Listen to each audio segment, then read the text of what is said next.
Thank you so much, everyone from Ted and Chris and Amy in particular. I cannot believe I'm here. I have not slept in weeks. Neil and I were sitting there comparing how little we've slept in anticipation for this. I've never been so nervous, and I do this when I'm nervous, I just realized. So I'm going to talk about sort of what we did at this organization called 826 Valencia, and then I'm going to talk about how we might all join in doing similar things. Back in about 2000, I was living in Brooklyn. I was trying to finish my first book. I was wandering around dazed every day because I wrote from 12 a.m. to 5 a.m. So I would walk around in a daze during the day. I had no mental acuity to speak of during the day, but I had flexible hours. And in the Brooklyn neighborhood that I lived in Park Slope, there were a lot of writers. It's like a very high per capita ratio of writers to normal people. Meanwhile, I had grown up around a lot of teachers. My mom was a teacher, my sister became a teacher, and after college, so many of my friends went into teaching, and so I was always hearing them talk about their lives and how inspiring they were, and they were really the most hardworking and constantly inspiring people I knew. But I knew that so many things that they were up against, so many of the struggles that they were dealing with, and one of them was that so many of my friends that were teaching in city schools were having trouble with their students that were keeping up at grade level in their reading and writing in particular. Now, so many of these students that come from households where English isn't spoken in the home, where a lot of them have different special needs, learning disabilities, and of course they're working in schools which sometimes and very often are underfunded. And so they would talk to me about this and say, you know, what we really need is just more people, more bodies, more one-on-one attention, more sort of hours, more expertise from people that have skills in English and could work with these students one-on-one. Now, I would say, well, why don't you just work with them one-on-one? And they would say, well, we have 5 classes of 30 to 40 students each. This can lead up to 150, 180, 200 students a day. How can we possibly give each student even 1 hour a week of one-on-one attention? You'd have to greatly multiply the work week and clone the teachers. And so we started talking about this, and at the same time I thought about this massive group of people I knew, writers, editors, journalists, graduate students, assistant professors, you name it, all these people that had sort of flexible daily hours and an interest in the English word. I don't have I hope to have an interest in the English language, but I'm not speaking it well right now. I'm trying, that clock has got me. All right, so, but everybody that I knew had an interest in the primacy of the written word in terms of, nurturing a democracy, nurturing an enlightened life. And so, and so they had, all these sort of their time and their interest, but at the same time, there wasn't a conduit that I knew of in my community to bring these two communities together. So when I moved back to San Francisco, we rented this building. And the idea was to put McSweeney's Quarterly that we publish twice or 3 times a year, and a few other magazines. We were going to put that, we were going to move it into an office for the first time. It used to be in my kitchen in Brooklyn. We were going to move it into an office, and we were going to actually share space with a tutoring center. So we thought, we'll have all these writers and editors and everybody, sort of a writing community, coming into the office every day anyway.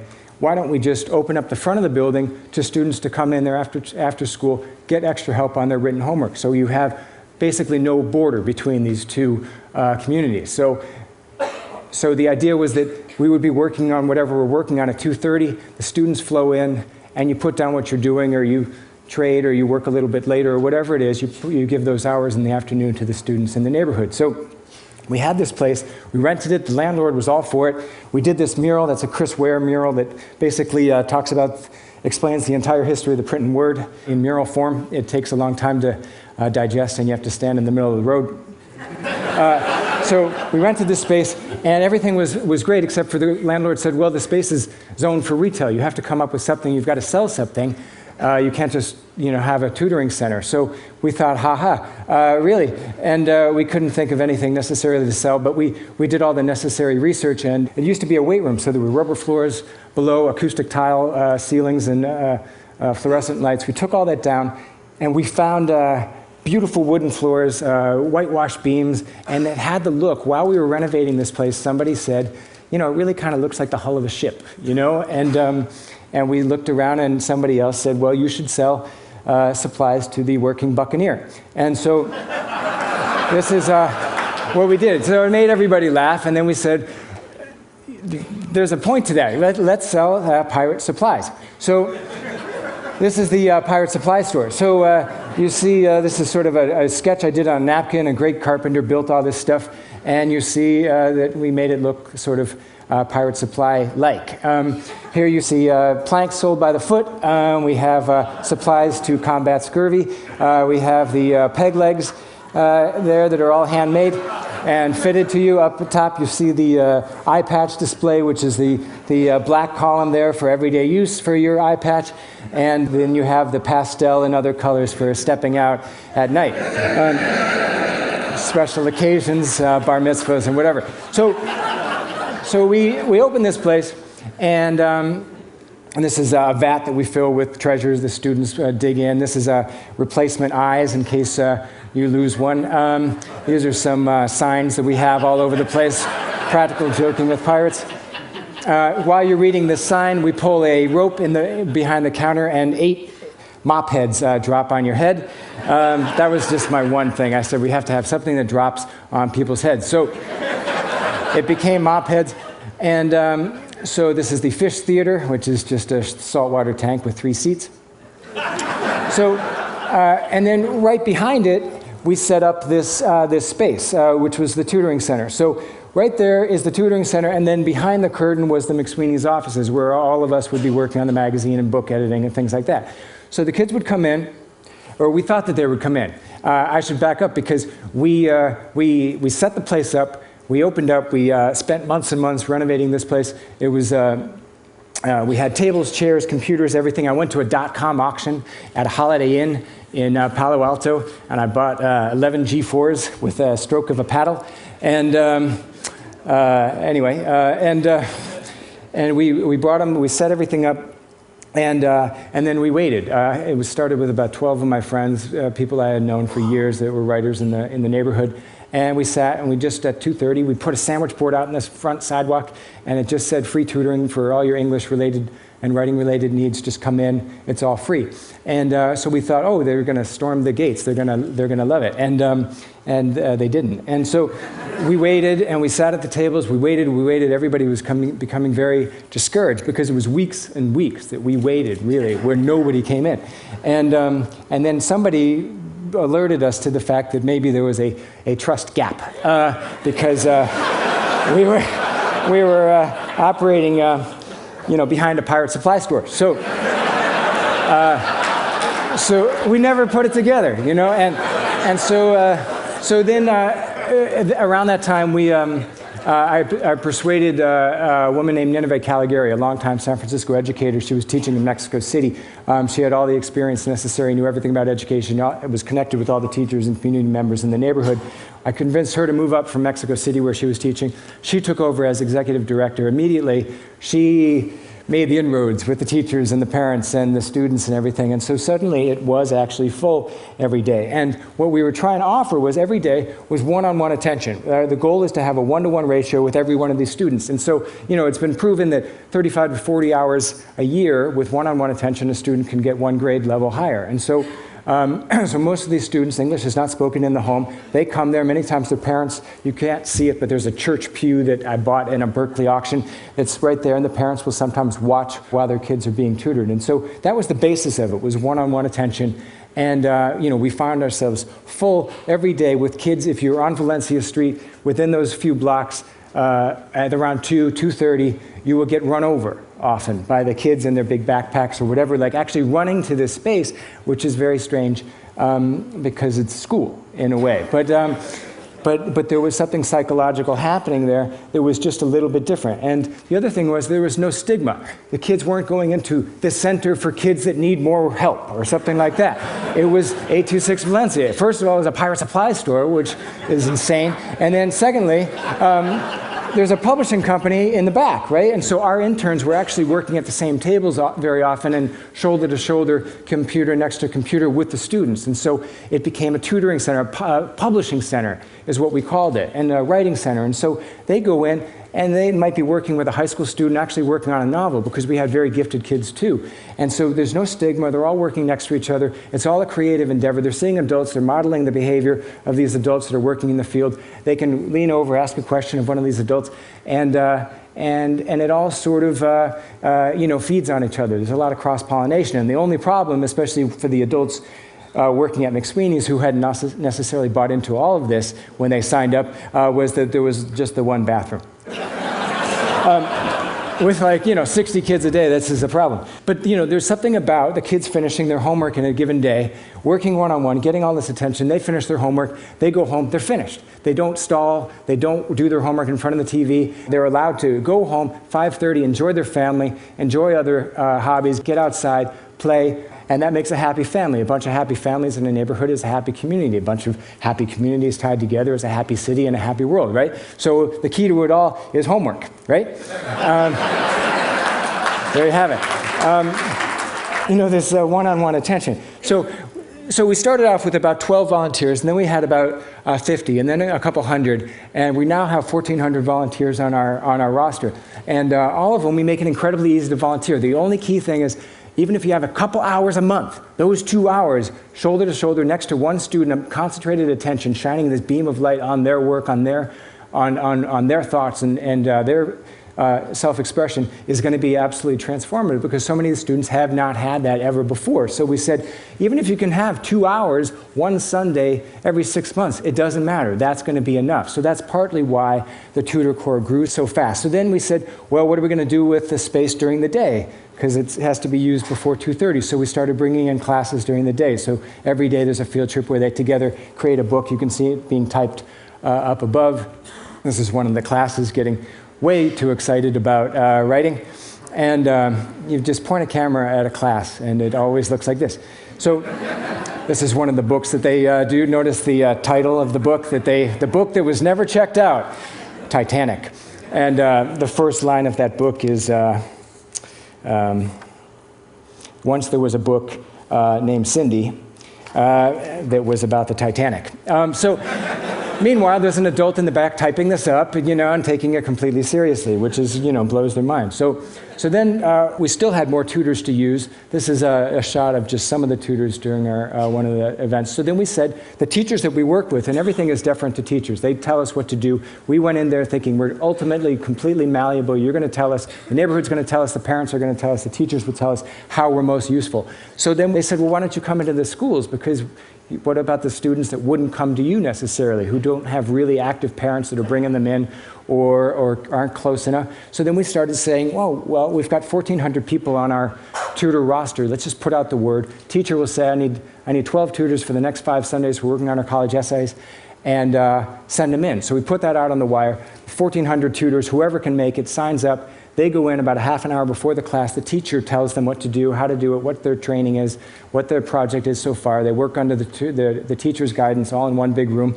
And that's actually the brunt of what we do, is people going straight from their workplace, straight from home, straight into the classroom and working directly with the students. So then we're able to work with thousands and thousands of more students. Then another school said, well, what if we just give you a classroom and you can staff it all day? So this is the Everett Middle School writer's room, where we decorated it in Buccaneer style. It's right off the library, and then we serve all 529 kids in this middle school. And this is their newspaper, the Straight Up News. It has an ongoing column from Mayor Gavin Newsom in both languages, English and Spanish. So then, one day, Isabel Allende wrote to us and said, hey, why don't you assign a book with high school students? I want them to write about how to achieve peace in a violent world. And so we went into Thurgood Marshall High School, which is a school that we had worked with on some other things, And we gave that assignment to the students. We said, Isabel Allende is going to read all your essays at the end. She's going to publish them in books. She's going to sponsor the printing of this book in paperback form. It's going to be available in all the bookstores in the Bay Area and throughout the world on Amazon, and you name it. So these kids worked harder than they've ever worked on anything in their lives, because there was that outside audience. There was Isabel Allende on the other end. There were, I think we had about 170 tutors that worked on this book with them. And so this worked out incredibly well. We had a big party at the end. This is a book that you can find anywhere. So that led to a series of these. You can see Amy Tan sponsored the next one. I might get somewhere.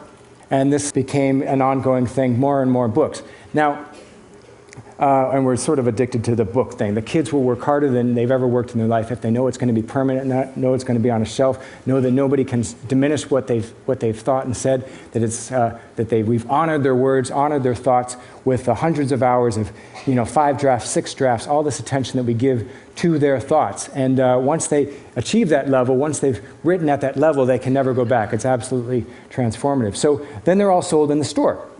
This is near the planks. And so we sell all the student books. And where else would you put them, right? And so, so we sell them, and then something weird had been happening with the stores. The store actually, even though we started out as just a gag, the store actually made money. So it was paying the rent. And maybe this is just a San Francisco thing. I don't know. I don't want to judge. And so, but people would come in. This was before all the pirate movies and everything. It was making a lot of money, not a lot of money, but it was paying the rent, paying a full-time staff member. There's the ocean maps you can see on the left. And it became a gateway to the community. People would come in and say, what the, and then, what is this? I don't want to swear on the web. And so, I don't know, is that a rule? I don't know. So they would say, what is this? And people would come in and learn more about it. And then right beyond, there's usually a little chain there. Right beyond, they would see the kids being tutored. This is a field trip going on. And so they would be shopping, and they might be more likely to buy some lard or millet for their parrot, or a hook or hook protector for nighttime. All of these things we sell. So the store actually did really well, but it brought in so many people, teachers, donors, volunteers, everybody, because it was street level, it was open to the public, it wasn't a nonprofit buried, on the 30th floor of some building in downtown. It was right in the neighborhood that it was serving, and it was open all the time to the public. So it became this sort of like weird, happy accident. So all the people I used to know in Brooklyn, they said, well, why don't we have a place like that here? And a lot of them had been, former educators or would-be educators. So they combined with a lot of local designers, local writers, and they just took the idea independently and they did their own thing. They didn't want to sell pirate supplies. They didn't think that was going to work there. So knowing the crime-fighting community in New York, they opened the Brooklyn Superhero Supply Company. So this is Sam Potts, this great designer that did this. And this was to make it look like sort of like one of those keysmith shops that has to have every service they've ever offered, all over there. So they opened this place. Inside, it's like a Costco for superheroes. So all the supplies in kind of basic form, these are all handmade. These are all sort of repurposed other products or whatever. All the packaging is done by Sam Potts. So then you have the villain containment unit where kids put their parents. You have the office. This is the vault. You have to put your product in there. It goes up an electric lift, and then the guy behind the counter tells you that you have to recite the vow of heroism, which you do if you want to buy anything. And it limits really their sales. Personally, I think it's a problem because they have to do it, and hand on heart and everything. So this is some of the products. These are all handmade. This is a secret identity kit if you want to take on the identity of Sharon Boone, one American female marketing executive from Hoboken, New Jersey. It's a full dossier on everything you would need to know about Sharon Boone. So this is the capery, where you get fitted for your cape, and then you walk up these 3 steel graded steps, and then we turn on 3 hydraulic fans from every side, and then you can see the cape in action. There's nothing worse than getting up there and the cape is bunching up or something like that.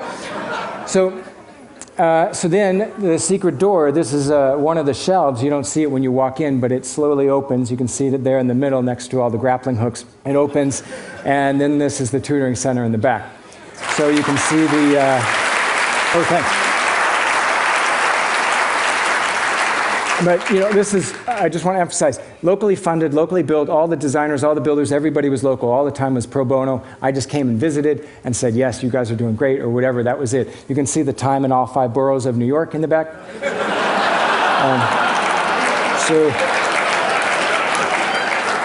So this is the space during tutoring hours. It's very busy. Same principles, one-on-one attention, complete devotion to the students' work, and a boundless sort of optimism and sort of the possibility of creativity and ideas. And it's all sort of, this switch is flicked in their heads when they walk through those 18 feet of this bizarre store, right? So it's school, but it's not school. It's clearly not school, even though they're working shoulder to shoulder on tables, pencils and papers, whatever. And this is one of the students, Khaled Hamdan.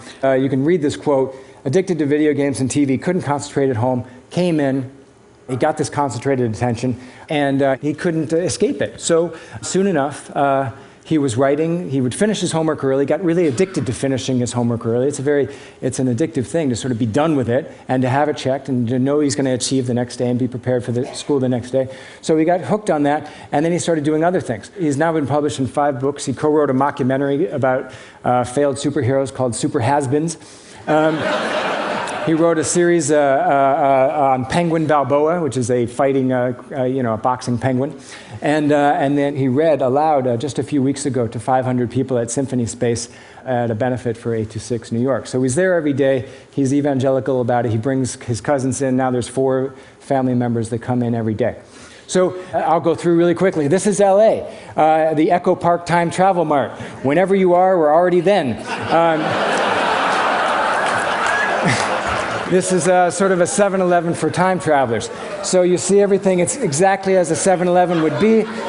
Leeches, mammoth chunks. They even have their own Slurpee machine. Out of order, come back yesterday.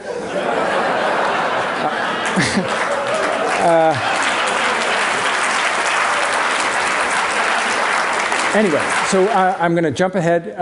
These are spaces that are only affiliated with us, doing the same thing. Word Street in Pittsfield, Massachusetts. Inkspot in Cincinnati. YouSpeak, San Francisco, California, which inspired us. Studio St. Louis in St. Louis. Austin Batcave in Austin. Fighting Words in Dublin, Ireland, started by Roddy Doyle. This will be open in April. Now I'm going into the TED Wish. Whew, is that okay? All right, I got a minute. So the TED Wish, I wish that you personally and every creative individual and organization that you know will find a way to directly engage with a public school in your area, and that you'll then tell the story of how you got involved, so that within a year we have 1,000 examples of transformative partnerships, profound leaps forward. And these can be things that maybe you're already doing. I know that so many people in this room are already doing really interesting things. I know that for a fact. So tell us these stories and inspire others on the website. So we created a website. I'm going to switch to we and not I hope. We hope that the attendees of this conference will usher in a new era of participation in our public schools. We hope that you will take the lead in partnering your innovative spirit and expertise with that of innovative educators in your community. Always let the teachers lead the way. They will tell you how to be useful. I hope that you'll step in and be and help out. There's a million ways you can walk up to your local school and consult with the teachers. They'll always tell you how to help. So this is with the Hot Studio in San Francisco. They did this phenomenal job. This website is already up. It's already got a bunch of stories, a lot of ideas. It's called Once Upon a School, which is a great title, I think. This site will document every story, every project that comes out of this conference and around the world. So you go to the website, you see a bunch of ideas you can be inspired by, and then you add your own projects once you get started. Hot Studio did a great job on a very tight deadline. So visit the site. If you have any questions, you can ask this guy, who's our Director of National Programs. He'll be on the phone. You email him. He'll answer any question you possibly want, and he'll get you inspired and get you going and guide you through the process so that you can affect change. And it can be fun. That's the point of this talk, is that it needn't be sterile. It needn't be bureaucratically untenable. You can do and use the skills that you have. The schools need you, the teachers need you, students and parents need you. They need your actual person, your physical personhood, and your open minds and open ears and boundless compassion, sitting next to them, listening and nodding and asking questions for hours at a time. Some of these kids just don't plain know how good they are, how smart and how much they have to say. You can tell them. You can shine that light on them, one human interaction at a time. So we hope you'll join us. Thank you so much.